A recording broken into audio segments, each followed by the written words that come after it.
Good evening and welcome to the Smyrna Town Council workshop to set our meeting for our October Town Council meeting. It's hard to believe it'll be for October, isn't it? So before we get started tonight, I'm going to ask Mark Adkins to do our prayer and Todd Spearman, if you'll lead us in our pledge. If you'll all stand with us, please. Pray. Father, we just come to you this evening, Lord, just with grateful hearts. Lord, we just, for a beautiful day today, and as we conduct the business of the town, Lord, this evening, we just pray that you bless us and help us make the wise decisions that benefit the citizens of our town. Lord, continue to watch all over everybody as they deal with the COVID exposures, Lord, and that so many people have been affected by it. So many people have been very sick or in some cases even passed away. Lord, we say a special prayer tonight for the Gleason family with the loss of their daughter, Kim, and Lord, we just lift them up, lift her up as well. Go with us now. Continue to lead, guide, and direct us in all we do. Forgive us where we fail you. It's in your precious name we pray. Amen. Amen. I pledge allegiance to the flag of the United States of America and to the republic for which it stands, one nation, under God, indivisible, with liberty and justice for all. Thank you all. Before we move into our items for discussion, tonight we have a presentation by TDOT for the I-24 Smart Corridor Project. Tom? Yes, Mayor Council, thanks for letting TDOT come here tonight. As you know, we've been partnering, the town of Smyrna, been partnering with TDOT for the last few years on the I-24 Smart Corridor Project, along with the City of Murfreesboro, Laverne, and Davidson County, Metro Nashville. Mr. Lee Smith has come down from TDOT. He's the Assistant Director of Traffic Operations for TDOT, just to let us know what's been going on with the Smart Corridor Project, and I'll hand it over to Lee. Hi. Mayor, council members, thank you for your time tonight. I'm just going to make sure my phone is off and have a little timer. I know that's important. I want to make sure that I'm honoring your time, so there we go. Here tonight to give you guys an update on the I-24 Smart Corridor Project. It's been a while since we've been down to talk to you guys, so I wanted to let you guys know where project progress is, but also to talk about partnership, infrastructure investment, and operations. So I'll get started here, just kind of go through a few slides, and Ms. Diane will let me know if I'm going over and make sure I'm honoring you guys' time. So tonight, just to talk about a few things, foundational elements to the project, talk about the progress where phase 1 through 3 are, and talk about operations and maintenance. That's really a big part of this project. The partnership with Town of Smyrna has been awesome. Tom and his guys are doing a great job. We want to continue that because it's important to our motorists to, I gave you guys all that's a little gift there, stress ball with the traffic signals. That's to get you by until we get these infrastructure pieces in place. I have a couple more I'll probably give you. But when this stuff starts to happen and we start to get these things in place, hopefully that stress ball will be a little bit less needed. So that's our goal. So just going to go through here. We have a video. I'm not going to show it tonight, but on that web address, and I'll leave this presentation with Tom. We have a video that kind of shows that same progress. It's much more eloquent than I am. That can give you a little bit of update on where we are with the project. But this project, we always go back because it's a very complex and long and multi-phase project. Go back to our mission, vision, and goals. TDOT's mission, safe and reliable transportation. Our mission is very similar, but just based on, interconnected infrastructure, formation of strong operational partnerships. That's a key thing to this project. And then our goals, travel time reliability, I'll talk about this a little bit. And also, increasing the mobility of all modes. That's a goal. Concentration of crashes, huge out there on I-24, obviously, and then agency coordination, again, the partnerships and the operations there. So just a slide that you guys may have seen over time, just it gives you a picture of what are the causes of congestion.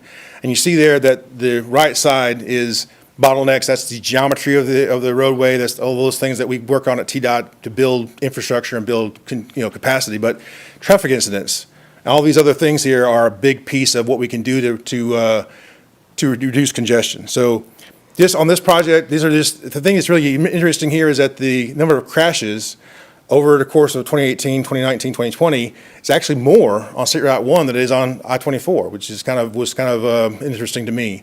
But this is one of the things, safety being a big goal of this project, trying to reduce the concentration and severity of those crashes. And this is kind of gets into engineer speak. I'm not going to even start to talk about this. I don't have another hour to just go into the math and all that stuff, but this just tells you that reliability, your trip being the same amount of time, even if it's not the free flow speed, but it's reliable, so you can plan your life around it. You're not going to be late to pick up your kids, not late for a meeting. So even if it's free flow, it's supposed to be, so say 30 minutes, and it's 30 minutes one day, it's 60 the next day, it's 25 the next, or what have you. We're trying to take off these peaks you see here. This graph just kind of shows you the travel time in minutes over the course of a year. Here's 2017. And you see, what I want to show here is that line on the red line is like the worst case, kind of the statistical worst case, and then the average being the green line. And you see all the peaks there. Those are those trips you remember. Oh my gosh, I was trying to get to my meeting and it took 60 minutes, and it should take 30. This is like I was saying. But then we see here, we started the corridor partnerships, started some of the infrastructure, we're starting to see a little improvement. See that red line is coming down a little bit. There's fewer peaks. And then 2019, even fewer. We're trying to continue to improve that with this project. So just gives you a little picture there of this is the reliability we're trying to communicate to the public, trying to really hit home with operations on the corridor. So just an update on the project, which is kind of the main point of my talk, is just to talk about phase one is foundational elements. It's the traffic signal controllers, all the equipment in this on the side of the road in that silver box. It's all the elements of the signal piece is a big part of phase one, and also some improvements on I-24. That phase is 99% complete. We're in the last stages of some validation of some of the equipment. That should be complete here in the next couple of weeks. And phase two has been ongoing now for a while, and we'll get to that. But that's really the big visible phase of this project is the over-the-road lane control system. You'll see those red X's and green arrows and all that stuff. That's the big piece that's going to be coming here. And we want to make sure, working with your PIO folks and our PIO folks, to get that word out and educate the public about what those mean and what they're going to do to improve their traffic flow. And then phase three is coming. It's in design now, early stages of design. We say, like I say, that's the phase end all phases. Anything we couldn't get to in phase one and phase two, we're going to be taking care of in phase three. This includes ADA improvements for the intersections and the final pieces of the interconnect communications and all that. And then so here's the infrastructure that's coming into Smyrna. Tom and I, we talked about this over, what these tools are going to look like. We have cameras on arterials. We have our big over-the-road message boards. All these different elements here are coming in, and all four agencies, all of our partner agencies, including Smyrna. And then looking at the schedule, like I mentioned, phase one about to wrap up. Phase two started in October 2019, and we're projected to be complete in December of 2020. And that means TDOT, when we do a project, we have like a 6-month period of time called burn-in, where we have the system up and running and we see if there's any failures, anything that breaks. So in effect, the conditional acceptance of that part of the project will be next June. It's coming up quick. You'll start to see a lot of activity on I-24. If you haven't already, you'll start to see some things coming over the road and everything. So, and here's the big piece of what the project is needing is the operation and maintenance. Is the partnership with Town of Smyrna, with Metro, Laverne, and Murfreesboro. We're investing a lot of time, resources, effort to build that operation and maintenance plan.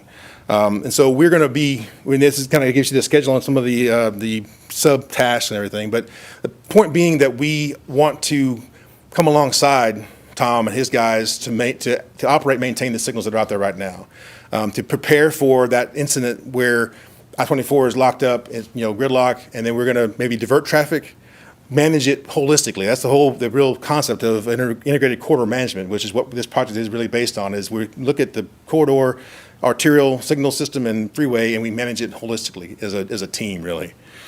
So we talk about these things. We're working through training for local agencies, talking about understanding how to use these new tools that we're putting out in infrastructure investment, and then just to talk about maintenance, how we're going to maintain the system. Tom and his guys do a great job of maintaining the signals, but for the goals of this project, we may need to have a little bit better response time to fix something. So we're going to have resources available from TDOT to come alongside and to help with that. Hey, you can't get to it, Tom? We'll take care of it, that sort of thing.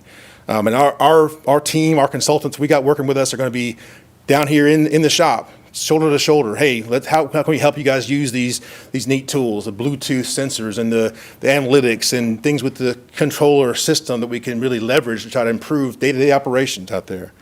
So this is just a kind of a listing of the type of technology we're talking about. Tonight, I'm not going to go into a lot of detail about, but these are the things that we are putting in place that we want to help Tom and his guys utilize to the greatest extent, leverage those to the greatest extent possible. And then just part of this is a tough conversation, right? How do you guys currently maintain your system? What are the pluses, minuses, and we have to, all 5 agencies, TDOT and all 4 local agencies, okay, what do we need to do as a team to do our job better? So we're not just saying from TDOT, oh, you need to do better. What can we do to help? If you let us in, if you let us help, we're going to all do this better, and it's going to make traffic flow better day to day, in addition to these situations that happen where there's a crash on I-24. So getting our roles and responsibilities figured out, that's the real push and emphasis of setting up the operations maintenance program. So, and we have this thing we've called an ICM coordinator. That's going to be at first a consultant, but TDOT being heavily involved, and then probably migrating to a TDOT role, because TDOT really likes to do things internal, which I think is really good. But this individual will be in the TMC, helping the Region 3 folks manage the freeway elements, that over-the-road gantries and the variable speed limits, eventually the ramp metering, and then also working with the local agencies on signal operations. So that individual and group of people will be there to help. Get a little bit about the ramp metering. That's coming in phase 3. It's a little bit down the road, but it's coming, and it's going to be a really huge benefit. But again, people will need to be educated on how to use it. So that's we'll be doing that outreach and really bringing that into the public consciousness as we go. Then this is a little bit of a graphic on the over-the-road lane control system. We'll have these green arrows and yellow and red X's. So when the situation changes out there, we'll have the HOV lane marked, but the big thing is, okay, there's a crash ahead, start to get over. We're going to tell folks at half-mile intervals, hey, this is the situation on the roadway, you need to be getting over, and then also to let them know with the speed limit, you see there how it changes. It reduces as we go as well to kind of meter traffic to get them to slow down to prevent that back of the queue crash. So that's kind of just that tells me to be quiet, doesn't it? Thanks, Ms. Diane, you really appreciate that. And then again, just going through our next steps. We've been working, like I said, really hard with our local agencies. We've done some peer exchanges with other states, with Florida DOT and Washington DOT. They've done some of these things before. And then we're just working on our big thrust is to get ready for this lane control system, to get ready to use the tools we're putting in phase 1 and phase 2 to reduce that stress everybody has. So with that, I'm open to any questions, and I thank you guys for your time. We appreciate you being here. Just a couple of questions. So who is going to be in control of or overseeing that morning commute and pushing that out, that they're leaving 24 to come on Sam Ridley Parkway or Amaville Road to then be pushed over onto Murfreesboro Road? So who's going to do that? So the conversation is shared control. So that doesn't mean that we take the keys from Tom, or that doesn't mean that Tom says, no, get out of my system. It's, situational. So we're actively setting it up right now as far as how that needs to look roles responsibility-wise. So ideally, for an incident, we have shared control, and it can start with, hey, Tom, you got this situations out there, you need to push this timing change to your signals to facilitate this movement. And then as we grow and we mature and we trust each other more, then Tom's like, hey, Lee, we worked on these timing plans together, you guys take care of it this time. So that's the kind of the building of that relationship. But the key thing is initially having the technology in place to do that from anywhere. And when do you think that technology is going to be in place to be able to do that? So phase 1, we have a majority of the signals interconnected. Great job on phase 1, phase 2 of your ITS project. So where we don't have the fiber, connection, we have cell modems. So I guess we're in the middle of phase 2. There'll be a time very soon we'll have all that interconnection in place so that easy button can be pushed. So right now we don't have it, but that's one of our next milestones is to have that in place to be able to. And we're trying to set up the operations and maintenance to prepare for that. Okay. I guess my question is more for us. Are we going to try to have our traffic person in place where they're in the learning process? We've just hired that person. There you go. Takes care of that. Good. That was. Mr. Brian, thank you, sir. Council, any other questions? Are there ITS corridors for like 65 and other spokes of Nashville? So as far as integrated corridor management, this is the first. Plowing new ground with this on a lot of different fronts, with traffic signal operation and maintenance, TDOT being involved in that. You know, these other strategies of the over their own gantries and the variable speed limits. So we intend to utilize those strategies in some form or fashion on I-65, north and south, you know, all places where there's needs. So probably the next step here might be to go to the west side of I-24 and look at the Nolensville side maybe. And then Memphis, Tennessee has needs, 65. So we're really, this being the first time we've done this in Tennessee, learning so many lessons and then applying those to, and not taking the same exact setup and saying, okay, we just need to pop that over there, but what makes sense? You know, the biggest thing is this is based on operations, on the technology being in place, but then utilizing it. You know, in Florida, they call it active arterial management, where they're proactively managing traffic signals, and you place the ICM strategies kind of on top of that. And we're doing something similar here, although we're kind of, you know, this is the worst corridor in the state, so we're trying to put all the resources we can on it to make it better. But once we get those things kind of figured out, then we start applying it other places that it's needed. Mayor and Council, I'd like to point out, we've had a great working relationship with TDOT on this project, and it's been a great collaborative with everyone. Little compliments for Tom and his staff and the work that they've done. Not only have we hired our ITS operator for our traffic side, they also, Tom, a week and a half ago, 2 weeks ago now, had a substantial 2-day training, and the person that we hired was able to sit in on that training. So we're, the build-outs started on our room over there. If you go over on the other side of the engineering department, you'll see a room with, I think there's 4 televisions and 2 more coming at some point. We already have the capacity to zoom in and see our red lights. We also shared that information with our police department, and that's going to be a great, for them, when they see, not when it's interstate traffic, when we have our own traffic issues, we'll be able to maneuver our traffic a little better by utilizing that system. And until the comfort level gets to where TDOT's working it all, or if that ever comes, will that person's shift be They will be kinda able to do it split? whether they're sitting at home or in this office. Everything is remote on a computer. So if we know July 3rd, we have 20,000 people watching fireworks at Lee Victory Park, and we know that there's going to be 2 intersections heavily traveled at 7:30 or 8 o'clock or whatever that time is, then we can maneuver, you know, we can work with that person to make sure that we're moving traffic during that time. If we have an accident, a severe accident where maybe the chief calls for a road closure, we can get a hold of that person and we can work through the traffic issue. So we'll I was have just local thinking- availability as well as the interstate availability. Just thinking through, I mean, most of the times it's that early morning and then that late afternoon for those, There's no Going doubt in there'll be a Nashville. learning curve, and there'll Yeah. be some time to get used to the system, but I think everybody would tell you that went through that training, it's pretty impressive what the overall product can do for us. great. There's 2 things, Mayor, that's important there. One is that the Region 3 TMC in Nashville is open 24/7. So that, again, if you let us in, we can help. So we can do it remotely, but as that relationship builds, we could do it from there as well. Great. And then the other thing is that, you know, the traffic can be diverted to I-24 as well. That's It's right. not just pushing it to y'all. Right. It's holistically looking at it. It's kind of, you know, sharing the pain, so to speak, or what have you.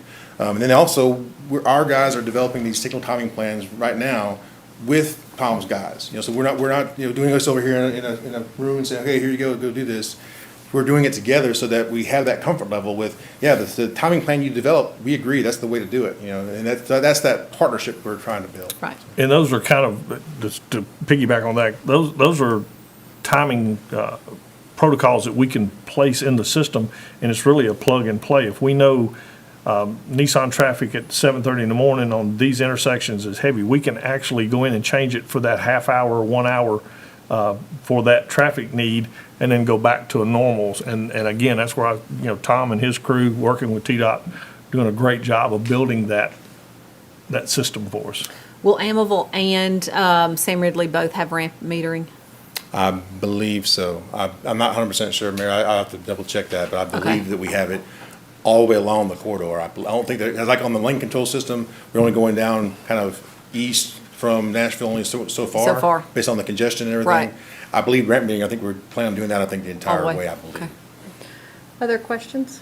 how does Nashville tie into this? And what I think about, is 440 as being an area where there's a potential choke point Yes, sir. as people are traveling in and out of Nashville. Is that something where there'll be connectivity that way? And are we looking further into the future where 840 becomes involved and, there's the possibility of routing vehicles on or not on those roadways? Yes, sir. So obviously, if you get closer into downtown, traffic congestion increases. The system terminates right there close to 440 Briley in that area. And we recognize there's a bottleneck there. We have, strategies in place to mitigate that. And then certainly, this is the foundation of managing traffic more proactively, system-wide. So 840 is a piece. We have some dynamic message signs on 840 and have the ability, as we grow, to have those other possibilities on the table, so to speak.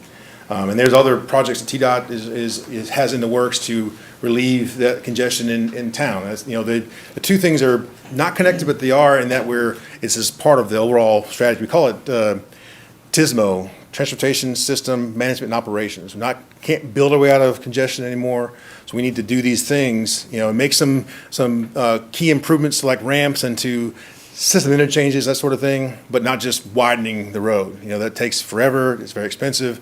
These things are going to be what we can do to make that trip more reliable, is our goal. So. Anything else? Thanks so much for coming out and sharing with us. Yes, We sir. look forward to the continued partnership. Thank you for having me. Thank you. Appreciate it. Okay, we will move into our items for discussion. Our first one is consideration of an ordinance relative to the rezoning of property located on tax map 28, part of parcel 44.00, to go from R6 to PRD. This is requested by Alyssa Seiben. The property requested to be rezoned contains 39.1 acres and is located on Sam Ridley Parkway West and Motlow College Boulevard. This is a second reading. Kevin?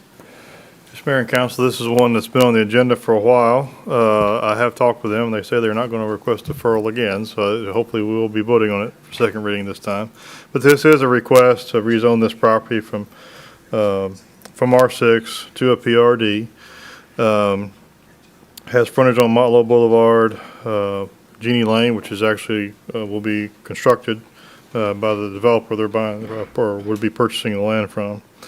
Land use plan would support a office retail multifamily mix in this area. Surrounding zoning is R6 and C2. This PRD is for development with 462 residential units. Those are broken down into 350 apartments, 46 duplex units in 23 buildings, and then 66 single-family houses. Access would be from Motlow Boulevard, Jeannie Lane, and Jackdaw Court. This would be about 11.8 per acre density. All the units would be for rent. They did submit a traffic study, which shows that this development actually would have less traffic generated than the previously approved plan that had included quite a bit of commercial and other things in this area. So, did include the pattern book that they had submitted. The Planning Commission did review this, did recommend approval, and nothing has changed on this since you looked at it on first reading. Council, any questions on this? You said nothing's changed. Do we expect any changes before? No. Okay. I think it's important to note here that this was all zoned R6 originally, which could have allowed a lot more density than what we're going to wind up with as this rezones. Just for the public's perception out there, many times we'll hear about apartments and things like that, rightfully so. But this property was already zoned for that. We don't have any jurisdiction over changing that. So I always like for the public watching to understand that we feel a lot of that same stress that you do. But when it's zoned correctly for the density in the apartments and things like that, and then they bring it in to change that, we see that as a good thing. So, Questions or comments for Kevin? Okay, seeing none, we will put that on the agenda and move on to item 2, which is consideration of an ordinance relative to the rezoning of properties located on tax map 27N, Group C, part of parcels 12.00 and 13.00 to go from R4 to R6. It's requested by Jason Lloyd. The properties requested to be rezoned contain approximately 24/100ths of an acre and are located at 323 and 325 Lake Farm Road, and this is a second reading. Kevin? These are a portion of two different parcels addressed at 323 and 325 Lake Farm Road. It's about 1,400 feet east of the intersection with Nissan Drive. Land use plan would support a medium-density residential development in this area. Surrounding zoning is a mix of R1, R4, and R6. These properties were rezoned to R6 from R4 in 2002 when the R6 district was created. Mr. Lloyd rezoned a portion of each parcel to R4 with a plan to create a third lot and build a duplex in 2009. He never did that, but that's reason for the R4 zoning. The proposal now would be to combine the area zoned R4 with the lot that's addressed at 323 Lake Farm Road and build additional units. If the property is rezoned, the density or the zoning would allow a density of up to 5 additional units to be built. Per the R4 zoning, 2 additional units could be built as it's currently zoned. The Planning Commission did review this and did recommend approval. We had quite a bit of discussion about this last meeting, so any additional discussion or comments or questions? Okay, then we'll move on to item 3, which is consideration of an ordinance relative to the rezoning of property located on tax map 28, part of parcel 67.14 to go from C2 to PCD. It's requested by Lance Canuck. The property requested to be rezoned contains approximately 63/100ths of an acre and is located on Cheney Road, and this is a second reading. Kevin? This property is on Cheney Road, it's about 600 feet north of the intersection with Samberley Parkway. A land use plan would support commercial development in this area. This proposed PCD is for a quick service oil change business. Access would be via a private drive, which will connect Cheney Road and Potomac Place, which is currently under construction. The requested property is part of a larger parcel, which would be divided. The proposed building would be approximately 1,563 square feet, would have 3 bays. It would be built primarily with brick and stone with a small amount of ephes as an accent on the cornice. I did attach the pattern book. The Planning Commission did review this, did recommend approval. And again, there have been no changes on this since you saw it on first reading. Questions or comments for Kevin? Seeing none, we'll put that on the agenda and move on to item 4, consideration of an ordinance relative to the amendments to the Municipal Code 13-407, 408, and 409, addressing the storage and location of inoperable or unlicensed vehicles at automotive service and repair facilities. This is a second reading. Yes, Mayor, this is a municipal code that's basically trying to get the municipal code in line with the zoning ordinance that we already have. And what it will do is make sure that vehicles are being repaired with inside a building. Vehicles are not being stored an exceptionally long period of time on a lot, and then junked vehicles have to be behind an opaque fence and cannot encroach upon the right-of-way. Any questions on this? We also had quite a bit of discussion on this as well. Okay, then we'll move on to item 5, which is consideration of an ordinance to amend the Smyrna Municipal Code, Title II, Boards and Commissions, Chapter 5, Sister City Committee, Section 502, Membership. This is a second reading. Eric, read. Yes, Mayor.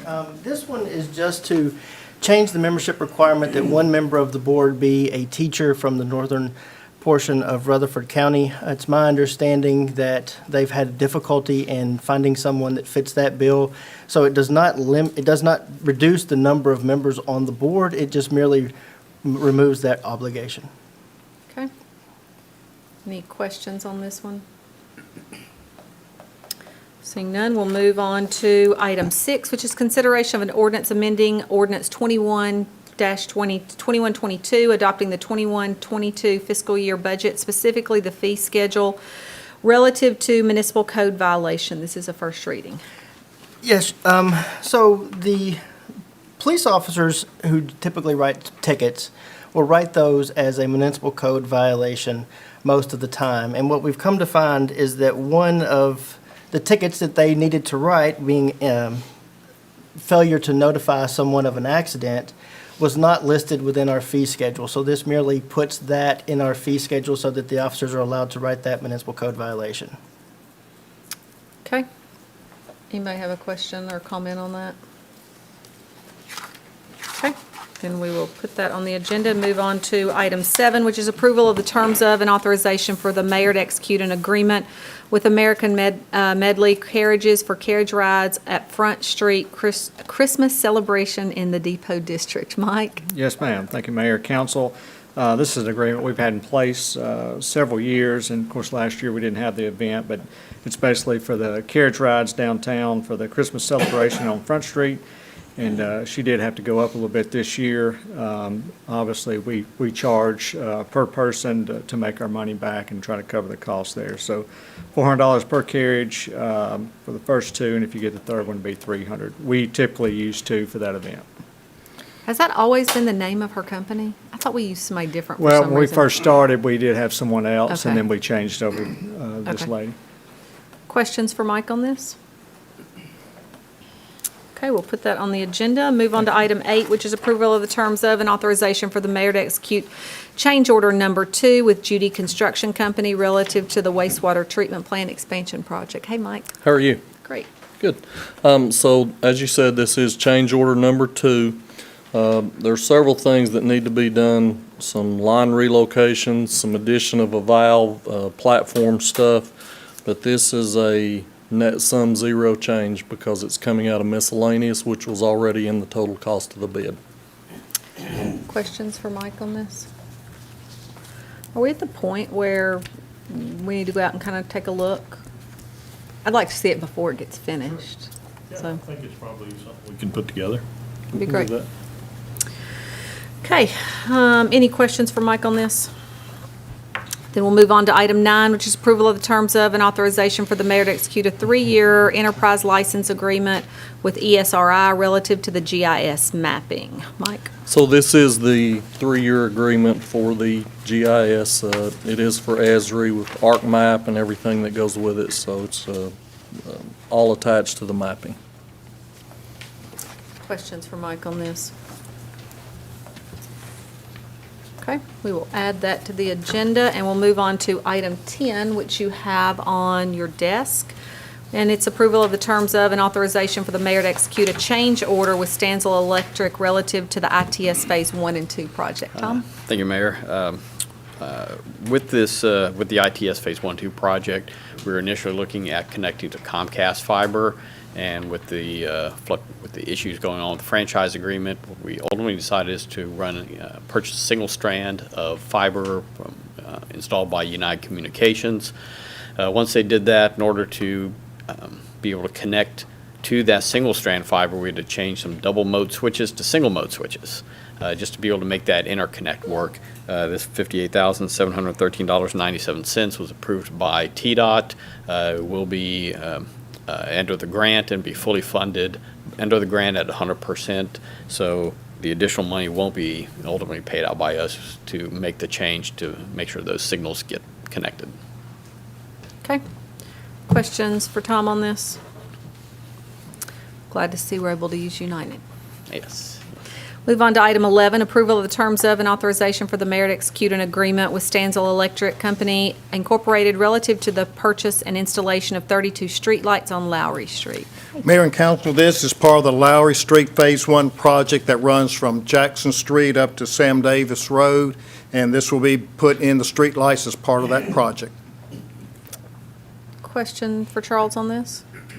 Most of this money's covered by the grant, is that correct? No, this utility is outside the grant. That's why we're having to bring this in as a separate contract, because we could not put it inside the grant and stay within the guidelines. Other questions? Okay. Item 12, approval of the terms of and authorization for the mayor to execute a contract with Global Payments Direct Incorporated relative to the court clerk's office accepting online payments for court cost. Hi, Brittany. Hey there, thank you and good evening, Mayor and Council. As you all are aware, the court clerk's office migrated to a more robust and modern report processing software last year, and it's gone very well. We've seen a very positive ROI from this software system, and we're very excited about it. One of the final components for this system is to implement online web-based payments for court costs. And so what you have before you is an agreement with Global Payment Direct. They are the preferred vendor for our current software provider, and they also will integrate with our service provider. And so we have structured this agreement in such a way that it is a service, pass-through service-based fee model, meaning individuals that elect to take advantage of this convenience will pay a slight convenience fee for utilizing this service. And that's, as you all know, that's very common. And so we're very excited at the prospect of offering this convenience to our citizens, pending you all's approval. And we think this will certainly make things more streamlined and efficient and continue to move this office into the future. And so we would ask that this item be placed on the agenda for the mayor's approval. Great. Questions for Brittany? Thanks, Brittany. Thank you very much. Item 13, approval of the terms of and authorization for the mayor to execute a contract with Universal Linen relative to the Event Center's annual linen service. Mayor and council. Hey, Rex. This is the annual contract for the linen services at the event center.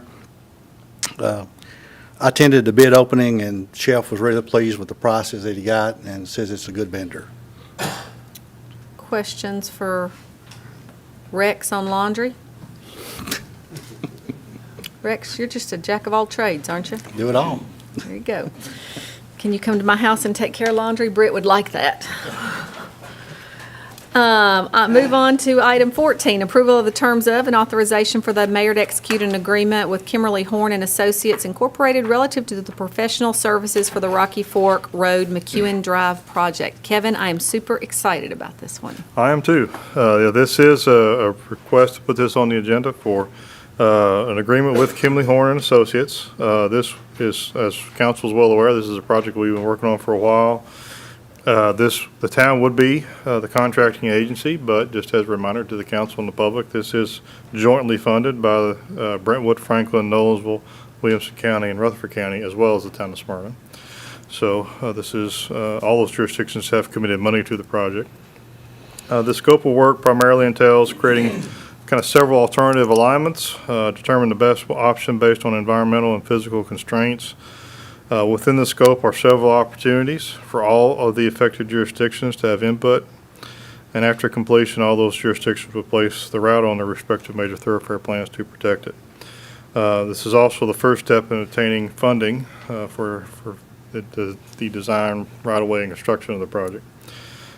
Staff is recommending the firm of Kimberly Horn and Associates to perform this work. The proposed fee is not to exceed $105,000 with an expected completion in April or May of next year. I did attach the scope of work in the contract. I will point out, because I had to get all this to Ms. Diane about 10 days ago, there are a couple little minor tweaks to the contract, which we will get that into your packet for the council meeting. Great. Questions for Kevin? I'll tell you, over the last couple of weeks, we've had more meetings than normal with mayors in the region, and each one of the mayors is really excited about the possibilities of this project. So to know that everybody's on board, and Kevin and Brian have done a great job in moving this forward. So I really appreciate all the work they've done to make this a regional project, which I think dovetails nicely into us starting to work hard again on the interchange. So, questions or comments? Okay. Item 15, approval of the terms of and authorization for the mayor to execute a contract with Anderson Yards relative to mowing parcels and lots that are in violation of the Smyrna Municipal Code 13-104, overgrown and dirty lots for the 2021-2022 fiscal year. Hey, Steve. Good evening, Mayor and Council. We took some bids for Codes mowing recently. Anderson Yards obviously was one of them, and we concluded that they provided us with the best bid. We have an experience with Anderson doing this type of work for us in the past. They have done really good work for us, and So we would like to ask that the mayor be allowed to sign the contract with them. Questions for Steve on this? Okay, moving on to item 16, consideration of the declaration of surplus items. Rex, anything you need to? In your packet, there was a list of surplus items that we would like to sell at auction. The list includes abandoned vehicles, seized property, recovered stolen property, and equipment removed from service. We would like to conduct an online auction to sell these items. The auction would be advertised in the Murfreesboro Post, on our website, and Channel 3. All the surplus items will be sold through GovDeals, an online auction company that you can access off the town's webpage. And some of the items were treadmills, Air Jordans, a fake Rolex, and some tools. Are you implying somebody up here needs a treadmill, Rex? Is that what you're saying? No, ma'am, I'm implying it'd be a good time to start for Christmas. Good answer, Rex. Good answer. Any comments or questions from council? I've not finished looking at the list yet. I might have, no, I'm just kidding. You might have. Might have be a able- comment, You yeah, might have yeah. a comment or a bid? No, yeah. I think there was some massage table. Massage table? Big roll of bubble wrap? I won't even go there. Okay, let's move on to item 17, which is approval of the terms of and authorization for the mayor to execute a water storage agreement between the Department of the Army and the town of Smyrna. We've had quite a bit of discussion on this. Is there anything we want to add? Yeah, Mayor, I just wanted to point out, as you said, we've had a lot of discussion, and I know Mr. Peach has put a lot of time and effort into this, working with our legal counsel, third-party legal counsel, and we believe that we've put together, I think, what could be seen as the best option for the town at this time. And I think Mike Strange would agree with that. We've met, would ask that the council and the mayor consider approving this agreement so we can move forward. Any questions for Brian or Mike on this? Okay, then we will move forward. Item 18 under other. Brian, I think you want to discuss the property on Weekly Lane? Yes, ma'am. Thank you for allowing me to do this under other. The county mayor has offered to work with us. As you know, Weekly Lane is a convenience center that they're looking to relocate. Then they're looking at doing away with that property, I think, through their surplus property program. We've had the luxury of being able to use a couple of acres on the back side of that property for some storage and different things with our utilities and the streets department. It's imperative that we keep a piece of that property if we can, and the county mayor has worked with us. I've shared that with you all in an email to give you an idea of what was going on. They've actually taken it to the property committee at the county. It's been approved and should go forward with the full commission, I think, on October the 14th. So I wanted to get it on record for us and make sure that everybody's comfortable. But basically, we would attain 1 acre of that property adjacent to the streets department, and that's a place for us to store gravel and dirt, millings, those kind of things that we would need in case of emergency services on the weekends or after hours. If we had a water line break or something that we couldn't get to the quarry and get some rock, we could then have some in stock there on that property. So it's a win-win for us. Basically, what we would be doing is providing a sewer easement across our property from G Street, and we'll be installing a sewer line to that property for their convenience. And then for that, we would be receiving the 1 acre in transition. So it's a win-win, I think, for the county and for the city, and definitely a win for our citizens as we move forward with those type services. Questions for Brian on this? We appreciate your continued work, working with the other municipalities and the county in regards to things that are wins for all of us. So. Yes, ma'am. You have your August local sales tax and the state shared sales tax in your packet. Rex, anything you want to add there? Okay. If there are no questions for Rex, Miss Diane, anything? Just 27 new licenses. Just blowing and going, are we? That's right, every month. Good. Jeff, anything tonight? Okay.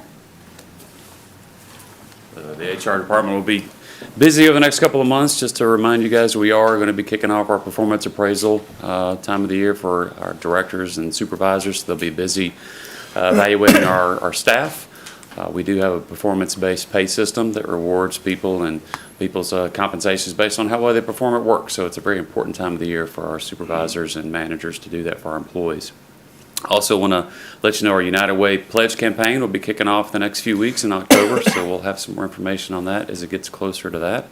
And then finally, open enrollment will be just around the corner where people can elect their benefits for next year. So just a couple updates on our front. That's all I got. Great. Any questions for Jeff? Thanks. John?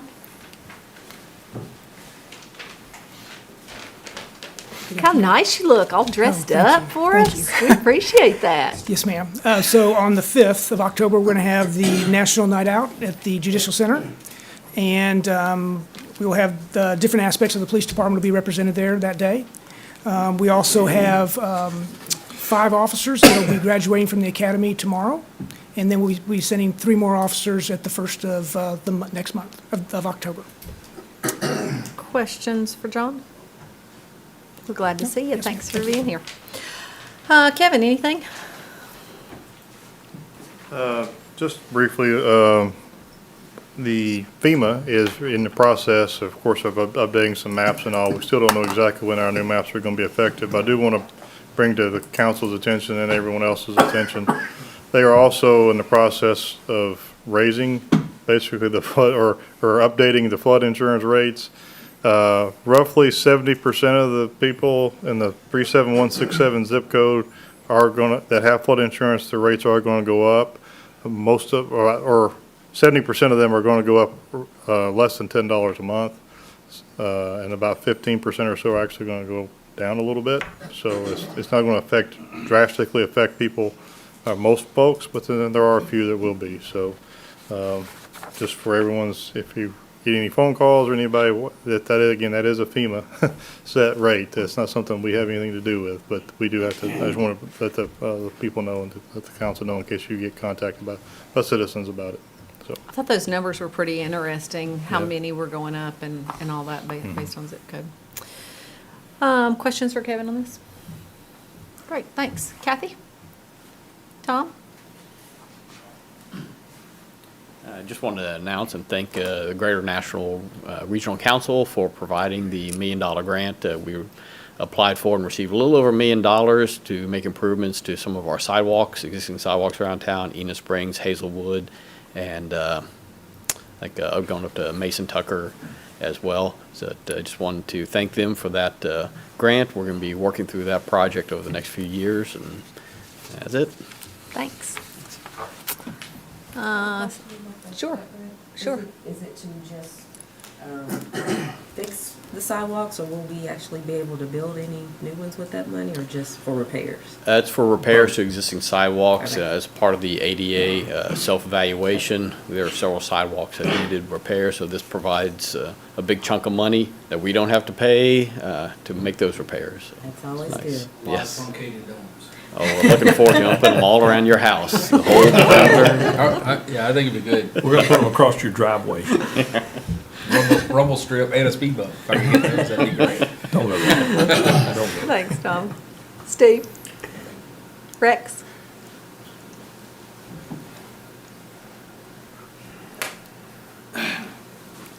Yes, ma'am. We've been, last week or so, we've been working with on the grants, and then specifically with the American Rescue Plan Act, of which we got $7.9 million. Attended a conference today, and most of the conference was devoted to the ins and outs, and they've issued an interim final ruling, and we're waiting for the final ruling. So Great. we're working on that. Great. I know that there's been a lot of changes and questions and all of that and related to that, so we appreciate all y'all's hard work. Thank you. Todd? Mike? Mike? Charles? Chief? How are you tonight, Chief? Fine, fine. Great. I'd just like to remind everybody of our fire prevention open house. It'll be Sunday, October the 10th at Station 1, which is 401 West Enon Springs, across from the library. We'll be there from 1 to 10, and we want to make sure we invite everybody to come out and visit us.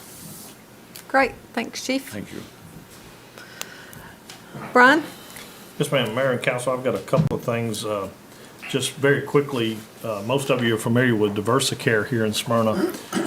Received a real nice letter addressed to me from Mr. Rick Blaylock, and it just really highlighted for me as I went through this letter how much our folks work together on issues when they happen, and I'm very proud of what happened here.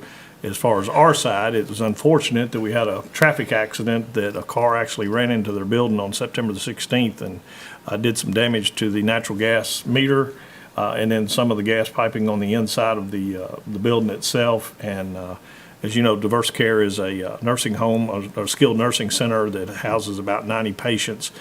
This happened late in the afternoon, and our folks, not only the police and fire, EMS showed up to assist and help with anybody that was injured and cleared out the area very quickly, stabilizing our gas system. And then Fred Koch and Johnny Moore and Mike Strange were on site to help them resolve those issues and get everything. And I think, Mike, if I'm not mistaken, we actually had the meter back up and running that afternoon. And then Steve Dawson from our building and safety department was there to help them understand what they would need to do to secure that building back and get everything safe. So, you know, we had 4 or 5 different departments working on one issue, and I just want to say thank you to everybody, the police, fire, the codes department, and also to the utilities department for showing up in force and taking care of those folks. And they were very, very appreciative, and they said they wanted to express our gratitude to those who need to know. Thank you, Smyrna. So it was a very nice letter, and I appreciate getting that. Also, this weekend, if you were out and about, Friday night, we had a wonderful car show at the depot area. And then Saturday was our depot days. And again, here's an example of our departments working together. The Smyrna Parks, Fire Department, Police Department, SIMA, and Carpe Artista came together to provide a great weekend of entertainment and different things, food, and a lot of folks out there just enjoying getting outside and getting to see their neighbors again. So thank you to all the departments involved and the work that was done there. Captain Lear and Chief Culberson took a couple of my announcements I was prepared to make tonight. Just want to remind everybody about the Smyrna Police Department's National Night Out, and also save the date for the Smyrna Fire Department's open house, October 5th for the police department and October the 10th for the fire department. One other thing that I typically like to remind everybody that we do have a Love Where You Live campaign in the town of Smyrna, where we would appreciate if people would not share their litter with us.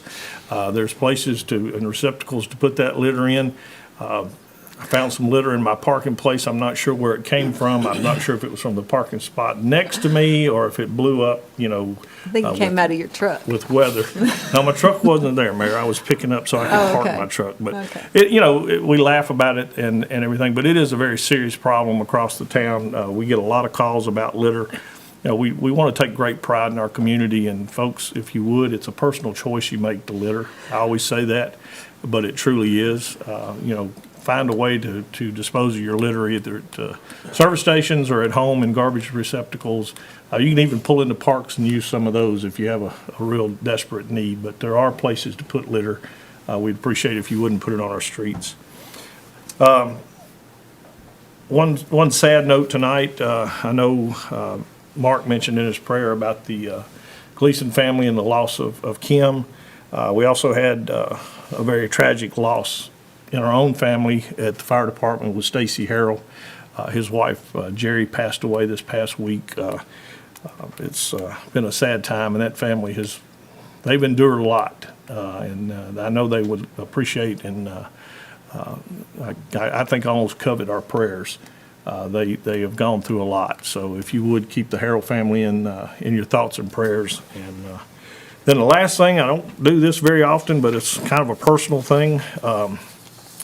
Today is my mom's 80th birthday. Oh. So happy birthday, Mom, and I appreciate 80 years of my mom, 60 plus of them putting up with me. So, happy birthday, Mom. Happy birthday to her. Eric, anything? I usually refrain from speaking here, but I would like to draw your attention to the Echo Employee Spotlight that is going to be coming out in the next few days. I think it will be an enjoyable read. Ah, got it, got Little it. self-promotion there. That's what a staff attorney does. They promote themselves. We will make sure to look for that. Raquel? Just want to say I enjoyed Depot Days. Thank you to all of the participants and all of the different departments that participated in that, and Simon, great job, HG. And also extend my condolences to the Gleason and the Harrell families. Great. HG? Also, condolences to the Gleason and the Harrell family. We've known both families for many, many years, and they've been a big part of our community for a long time. And I think I know this was inadvertent, but Brian, when you thanked the departments for the for Depot Days, you left out the Parks Department. Did you know that? I did not. No, he did. Oh, no, I did not. He did? Yeah. Okay. It was the first one on my list. Okay, yeah, well, I mean, yeah, Be no, it's not kind. selective hearing, it's just bad Be kind, hearing. HG. Be kind. Be kind. Well, I'm gonna say that next. You know? But really, one of the things about Depot Days that we do leave out is thanks to our community for coming out and making it such a great event. Without the different vendors and then the people who actually participate in it, it gives us a sense of community, and I think that's very important and one of the real objectives of this council and our town as a whole. So we go right on into Be Kind and Shop Local. Thank you, Mary Esther. HG. Tim? So interesting, always following you, HG. I appreciate that. I try to set the bar as low as I can so you don't have much trouble with it. No, I'm just going to add my condolences and prayers for our Smyrna families that have lost loved ones. Steve? I'll do the same, but the Harrell family, you're right, Brian. I can't imagine the trouble and the loss that they've had to suffer. I think that's a family that we could pray for multiple times a day, and it might not be enough. So the Harrell family and the Gleason family, Ed was our Volunteer of the Year or Volunteer Lifetime Achievement Award winner this year. That's what it was. Yeah, I knew it was something like that. And this is his daughter, so it's someone's been around the community for a very, very long time. Kim has been everybody that knew her. She's just fun and bubbly, and it's a big loss for the community. And then there's one additional one I mentioned, I think at our last meeting, that prayers for Wendell Davis and the Warren family. Unfortunately, Wendell's son-in-law lost his battle with COVID last Wednesday, so he also passed away from COVID pneumonia. Justin Bubba Lee Warren. And if you know him at all, then one thing, I went to the memorial service, there was about 500 people that made it to New Vision. And they played some videos. He's a very outgoing person. There was all kinds of pictures and videos and stuff. And one thing that everybody always said, if you knew Bubba, then you knew what a Bubba hug was. He always hugged everyone. Y'all know how I feel about that kind of personal touch. And Bubba knew it as well, so he Hugged you extra hard. He came over one day. I was cutting grass, and Wendell lives across the street from me, and he came across the street and grabbed me and picked me up, which isn't a feat in itself, and picked me up and hugged me for probably 5 minutes. I was like, okay, I get it. Let me down, but that's just who Bubba was. He never met a stranger. He was everybody's friend, and it's a big loss. So prayer for his family, his wife Melissa, and his 2 young children, Michael and Neely. Mark? Yeah, just to mention the Gleasons again, and I did have an opportunity to go visit with them the day of the memorial. And Ed and Jean both are obviously feeling a lot of grief, and just want to let them know that there's been a lot of prayers said for them. as well as the Harrell family. We lost Jerry, and they're still having to do a lot of things to keep their family healthy. So Stacy and all the Braxton, we just continue to lift them up too. Depot Days was mentioned, so I won't mention that again, but I will say thank you to the citizens. We always thank everybody who puts that on, and we greatly appreciate all that help. But the citizens are really kind of the part that makes it fun. They're the ones that show up and come out. We had beautiful weather, and so it was a great day. It's always nice when the weather cooperates, and it wasn't too hot. It's quite a successful event. I mentioned at the last meeting that I had an upcoming anniversary. And I said then that I'm going to mention it again because I had to chime in and say it late. So I just want to say thank you to everybody that sent their anniversary wishes my way about a week and a half ago for my wife and I for 40 years of being married. So, Did she get a gift? yes, she did. She got a gift. Well, I won't tell you what kind it was, but she got a gift. I thought you were going to say it was the wrong date. You had to fix No. it or something. Did you get her a new seat so she could ride on the back of your Harley? Like you did? If she would accept that gift, yes. But she's a little timid on the back of a Harley, but anyway. Well, she- you have a reputation. I'm just saying. Well, there you go. Can you blame her?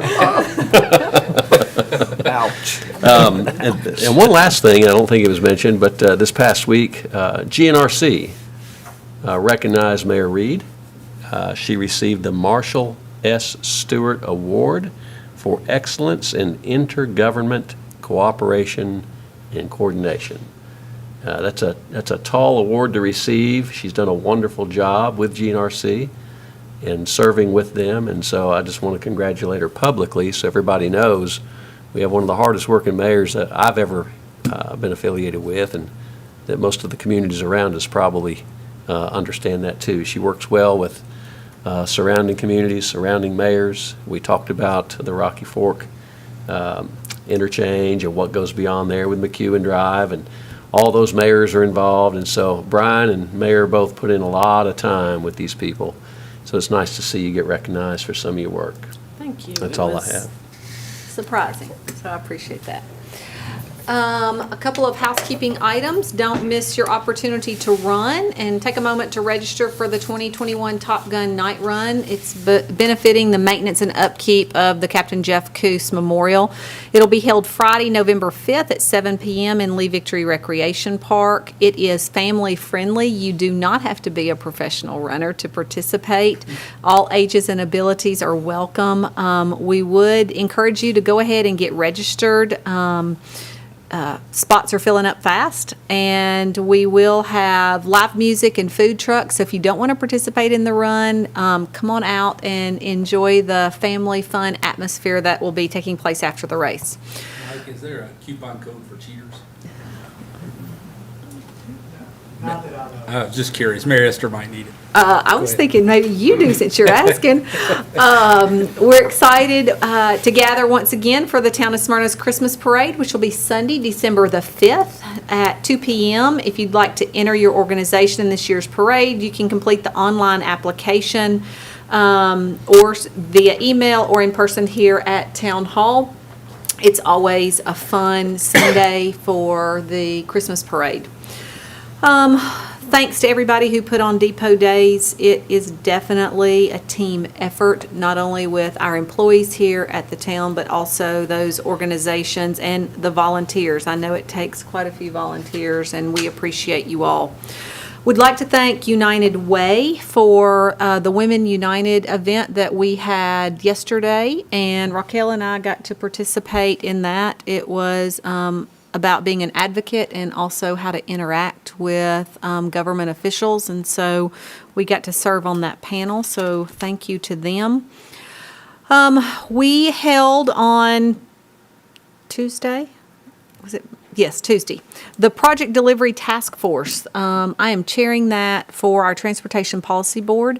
This is a group of mayors, TDOT, staff from GNRC, as well as staff, planning staff from communities that make up the Middle Tennessee region have gotten together. We're going to be working consistently about how to make the process easier going through TDOT and how we can make sure that money that is in the tip is being spent and obligated. We are in hopes that maybe we will be able to speed some projects along with all of us in a room talking about it. We'll have quite a few meetings on the front end, and then we'll meet on a quarterly basis after that, and then report back to the Transportation Policy Board, which is where all money funnels through for transportation from the federal government. So excited about that. Also want to say how sorry we are to Stacy and Braxton and Savannah, as well as the McGuire family. I actually used to babysit the McGuire children, so I've known Jerry for quite a while.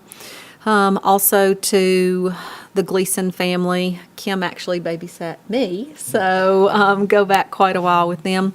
Also, Barbara Vinson, who's at Southern Bank here, she lost her son this week, so condolences to Barbara and her family. And last but not least is a personal item. Daddy will be celebrating his birthday, not this Saturday, but next Saturday, so want to wish Daddy happy birthday. Council, is there anything else? There's somebody we didn't mention was Valerie Tomlin. She was a long-time member of our community here before she moved away. If you ever banked at Mid-South Bank or wherever, Lee Tomlin was her mother, so Valerie passed away this week. Okay, anything else? If nothing else, we are adjourned.